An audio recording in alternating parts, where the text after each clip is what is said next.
that the so-called criminality of black people is an economic and political necessity for maintaining the system. It is not merely an accusation flowing from racial prejudice, nor merely accusation flowing from racial hatred, as hatred has little to do with it.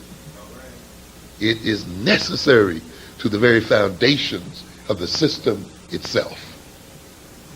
And that's why at the center of it, even in the current politics of today, you will see African people.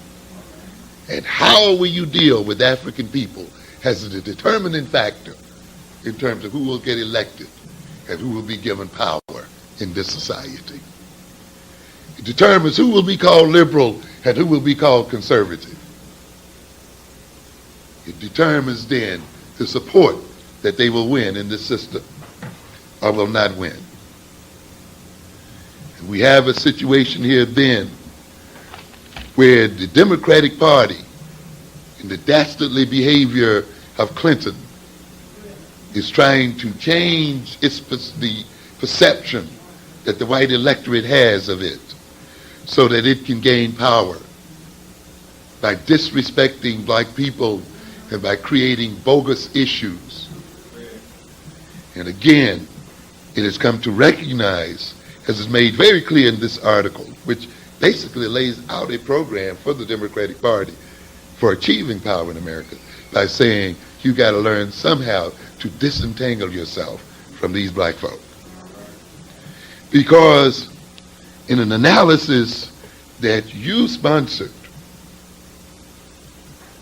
a polling firm that you hired found the following: these white Democratic defectors, talking about those, what you call the Reagan Democrats,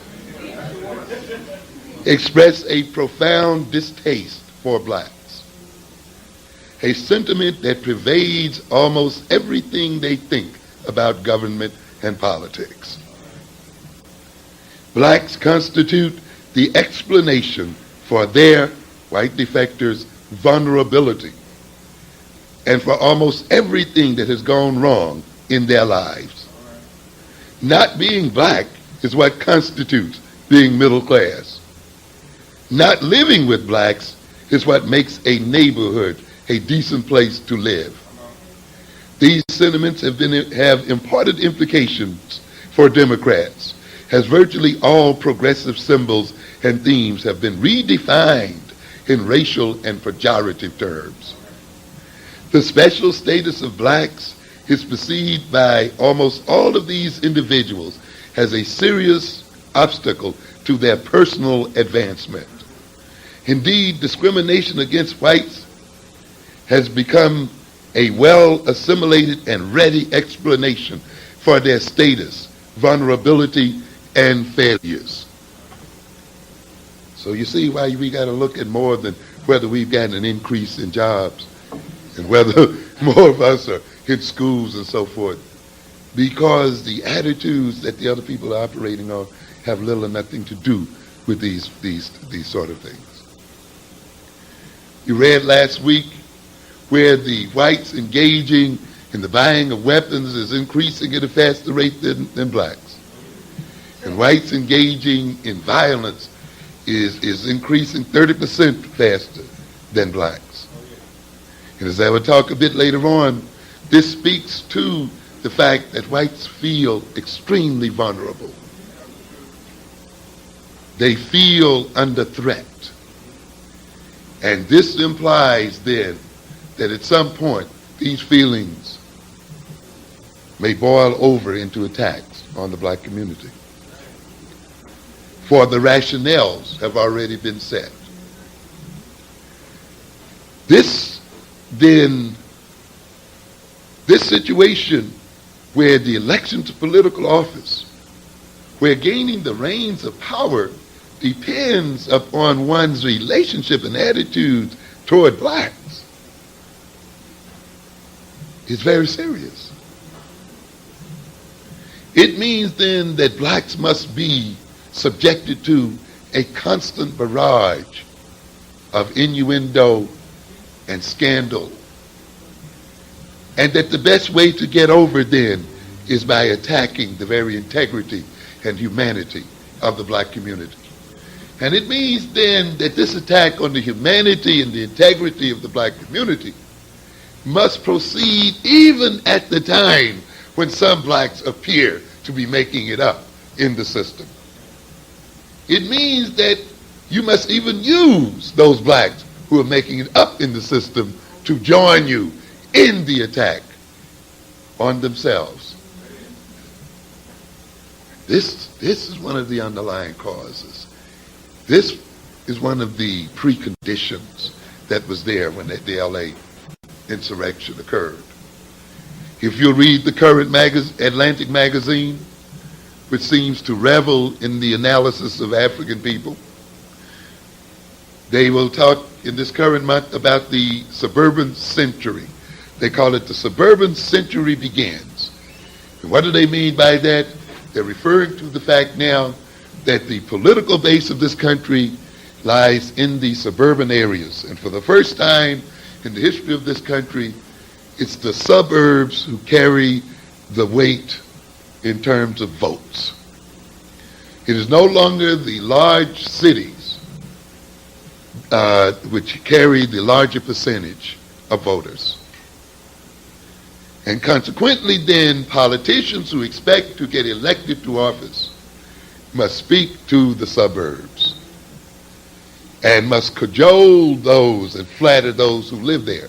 This is why then you're hearing again and again about this neglected middle class. You see, and programs that concern themselves with rehabilitating and restoring the middle class. Another code for we are going to ignore these blacks whom we have locked into these inner cities. And we are not now going to propose any kind of programs for them. We are now going to propose that you're the ones that are in trouble. And we now are going to rescue you from your troubles. You'll look in many of the publications today talking about edge cities. New cities created principally by whites that ring the inner cities. Cities that now, whose governments are almost under direct control of these white suburbanites. Cities then that have influence in state governments in such a way that they can prevent taxation schemes that are meant to rescue the inner cities, that are meant to change the direction of the miseducation of our children, that are meant to relieve the problems of the inner cities. We have a situation then where whites have organized themselves in such a way that a politician who even talks about the rescue of the cities is literally damned for state office or for higher office. And now you see Clinton and other groups speaking to this suburban fringe. Is this fringe suffering? They tend to think that the black community implicitly or explicitly is not aware of what is going on.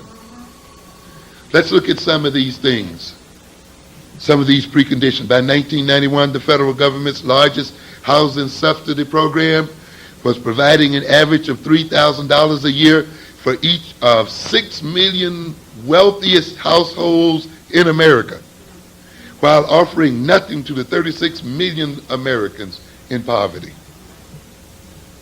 Only 1 of every 8 federal benefit dollars actually reaches Americans in poverty. There has been a wholesale rape and robbery of the poor and weak in this country. And yet this is the class that is supposedly now being rescued and is now supposedly being ministered into by those who run for office. From 1980 to 1991, in constant dollars, the average federal benefit received by households with incomes under $10,000 declined by 7%. An actual decrease in benefits from the government, but yet we get a lying and deceptive image that the cause of the fiscal difficulties in this country are those people on welfare, of the burden placed upon the government and upon the treasury by the poor people and by inner city people. And yet these people earning under 10,000 have actually had their monies taken away and not added on to, while the rich and while the middle class have actually fed at the government troughs. On average, households with incomes under $10,000 collected a total of $5,690 in benefits. On average, households with incomes over $100,000 collected $9,280 from the government. In other words, those making over $100,000 collect nearly twice as much from the government as those earning under 10. You see, you'll hear whites in making these discussions and talking about the state of this country and talking about the debt that this country is suffering from. And you can hear them talk about the deficit and the threat that this deficit holds for the health of this nation. And I want to warn you that this nation is in a very precarious state of circumstances. And the precariousness of its state will be made clear after the elections. But if you listen carefully, you can already feel the panic over the concerns of the economic state of this country. They are in such a panic that they know they have to reduce the deficit of this nation if it is to survive and if it is going to be socially viable.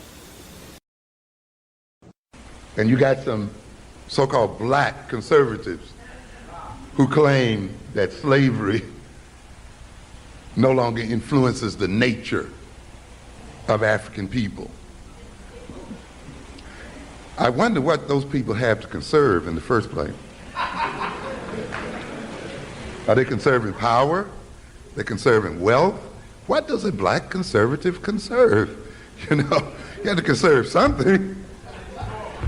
And since they have very little, if anything, they must only be conserving the system that has created their poverty to begin with.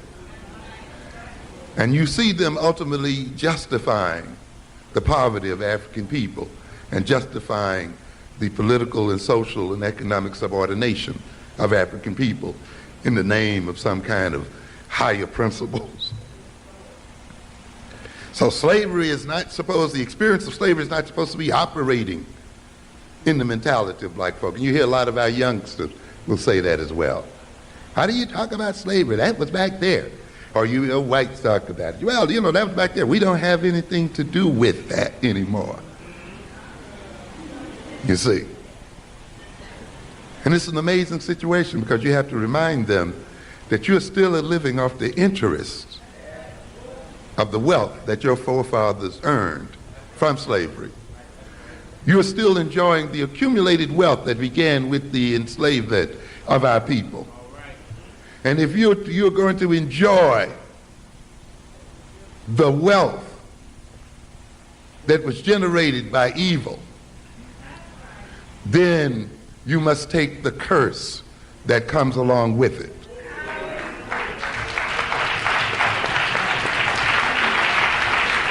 And therefore, even though you personally had nothing to do with it, but because you have received stolen goods, you must pay the price as well.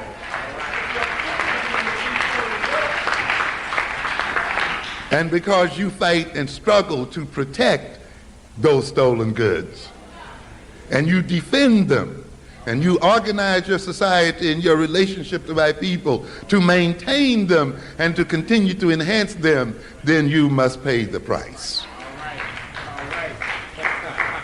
That's why you live in terror. That's why you're stabbed in these streets. That's why you're going to suffer no matter how good you are. No matter how liberal you are. Ladies and gentlemen, when we behave as adults,